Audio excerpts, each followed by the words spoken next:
Dog Would I? A Black Jester. Black Jester Matters, episode 6, I think? Yeah.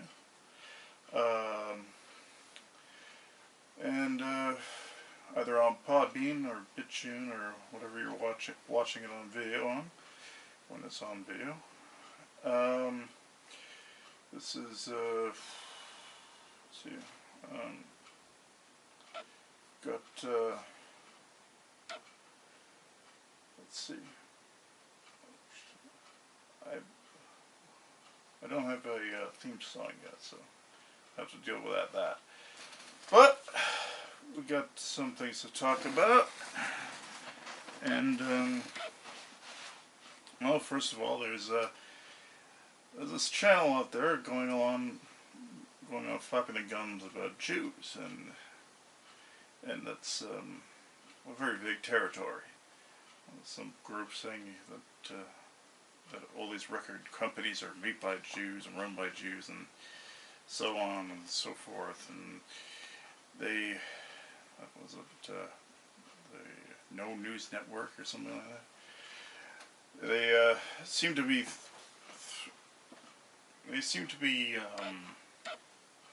sort of, they're using, it's a unique thing of blending in right-wing nuttery with left-wing identitarianism regarding Negroes and race baiting to get at the Jew. Eventually they're going to be doing the reverse and probably bad-mouthing the blacks to speak well of the Jew. It's usually the cycle it takes.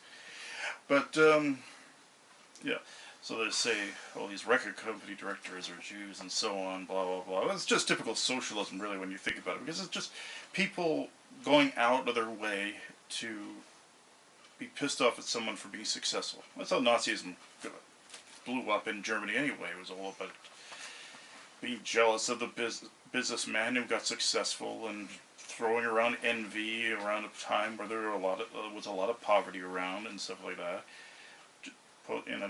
In the first post-war Germany, and a lot of these, generally speaking, a lot to do with authoritarianism and identitarianism and mostly identifying and who has the most money in some statistical level, and then trying to blame them for everything.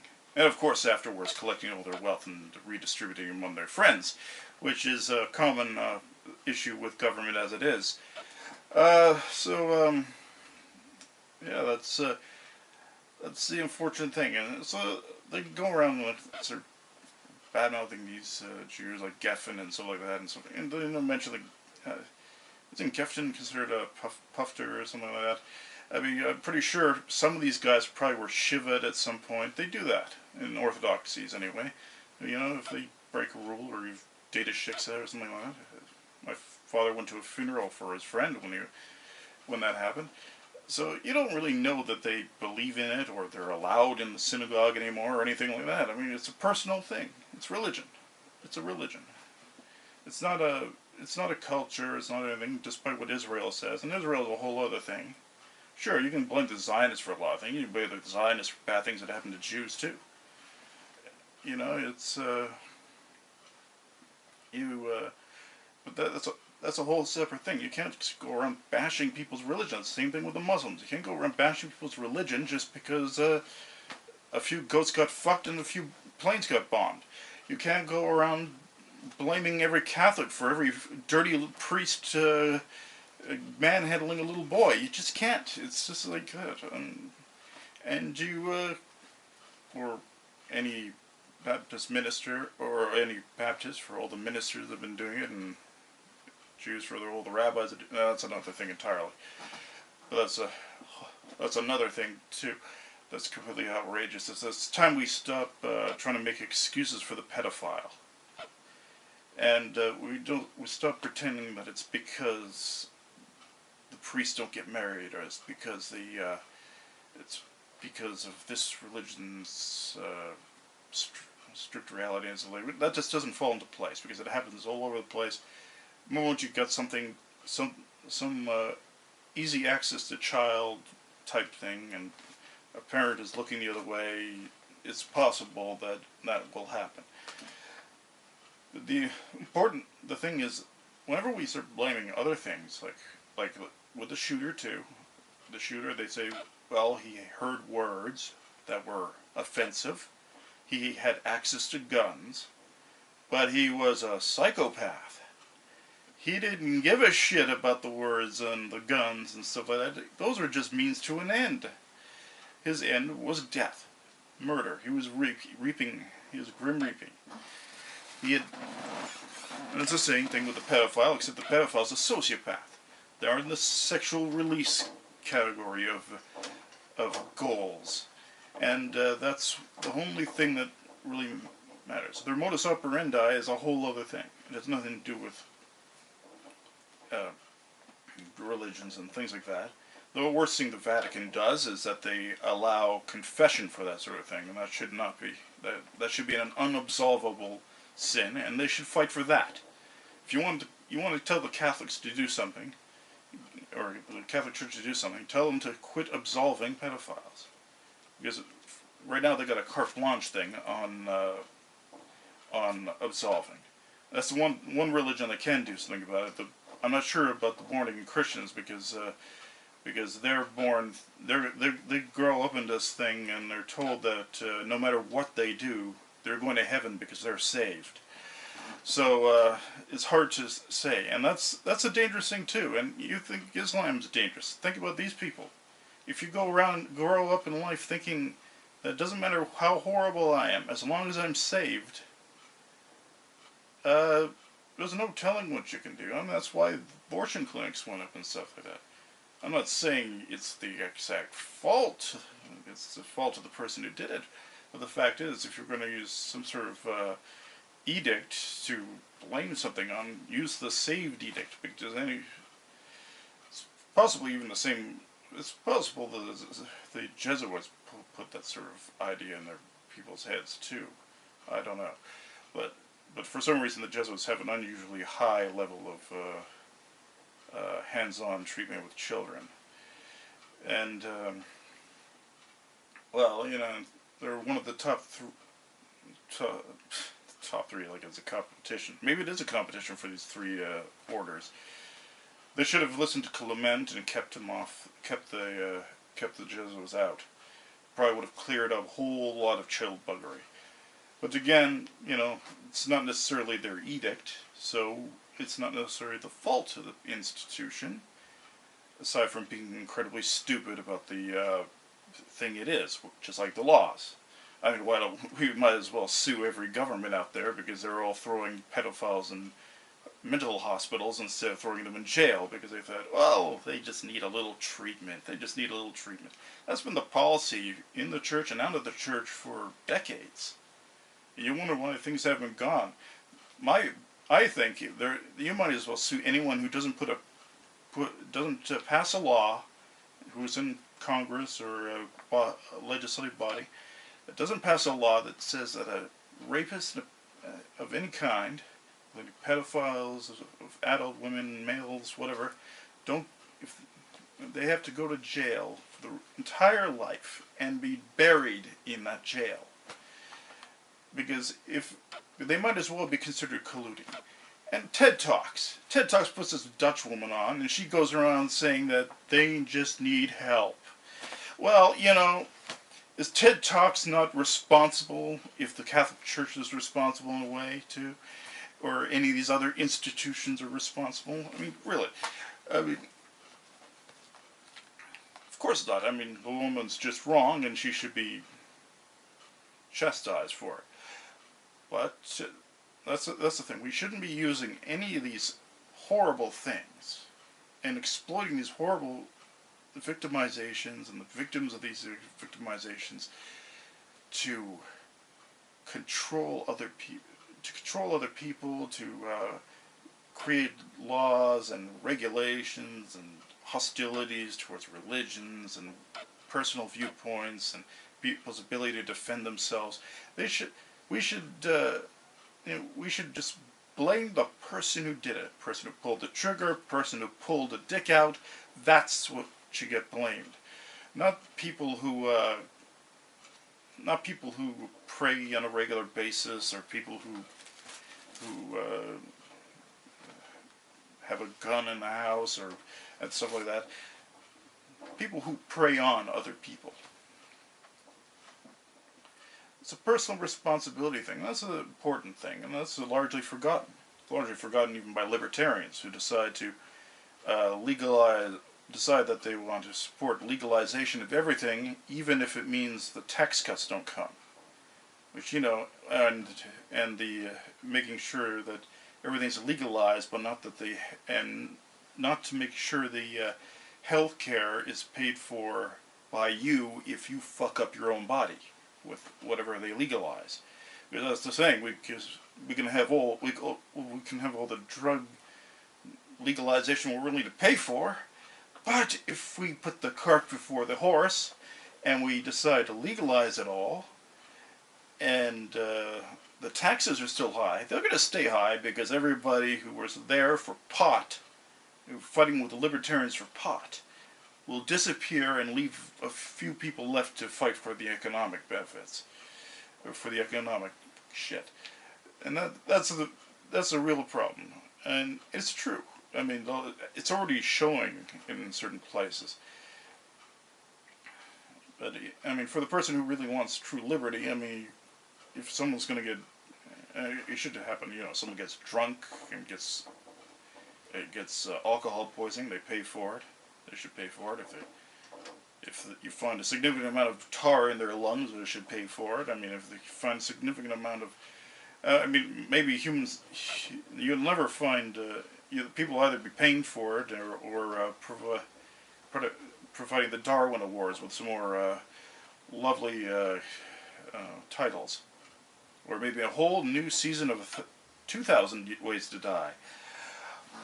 And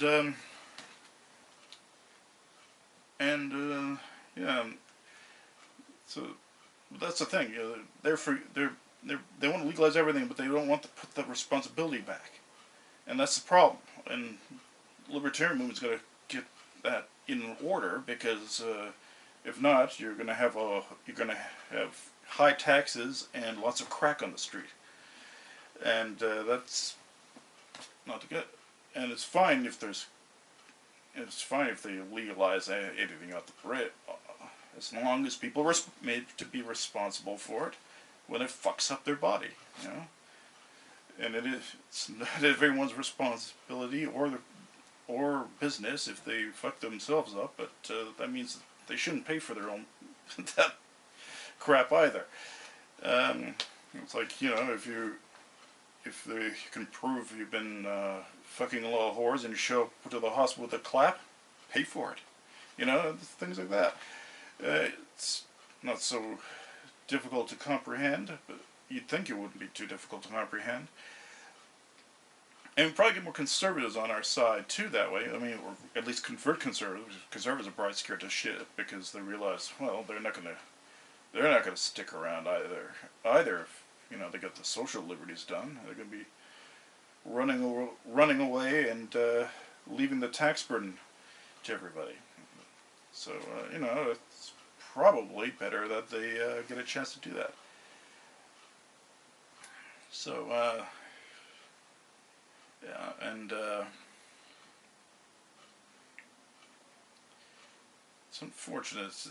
And coming into an election now, it's in Canada and then 2020 in the U.S. and stuff like that. It'd be very good to have these things straightened out. So yeah, and it's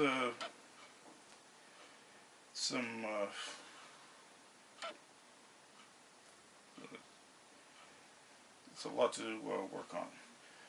Let's see. What else do we have? Let's see, what else? We've got the. I think everyone's tired of hearing about the Green New Deal and stuff like that. I'm not going to bother being another video just promoting a shitty Marvel movie, so I'm not going to bother mentioning that. Vancouver has decided to become a pro-rape city by helping out by helping out, well, by, actually no, not helping out, by removing all funding to the rape crisis centers. Well, a rape crisis center, because they're not sensitive to the needs of transsexuals.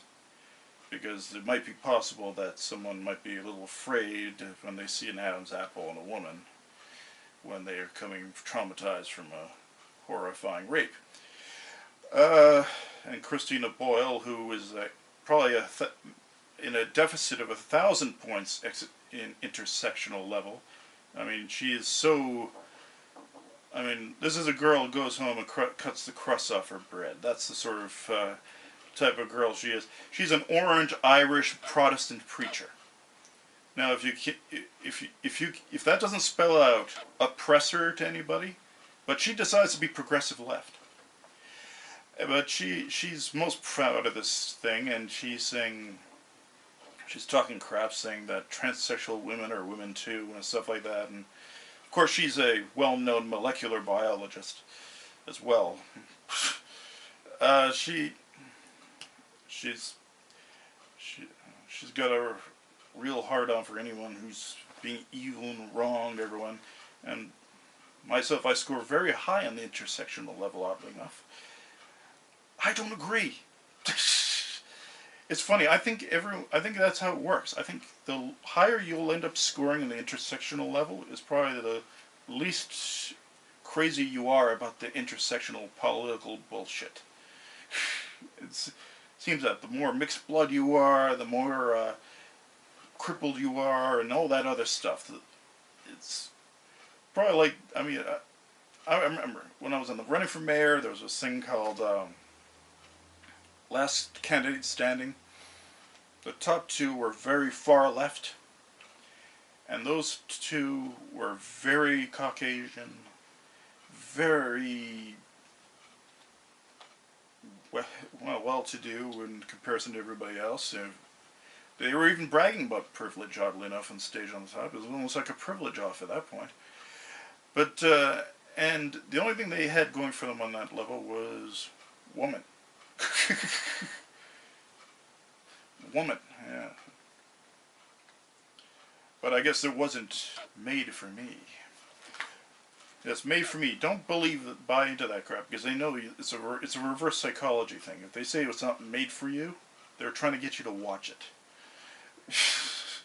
It's a trick. If you ever see that, don't buy it. It doesn't take much wit to play on the contrarian. There's lots of them. That's how you get a lot of Antifa people using bike locks on people because of MAGA hats and shit like that. Because contrarianism is very easily wooing to mid to mindless. Well, hopefully there aren't too many contrarians watching. But contrarianism is a dangerous thing. It's like the nature of it's like what you are if you've got a lot of confirmation bias. Anyway, that's the end of Black Jester Matters. Have a good night. Thank you very much.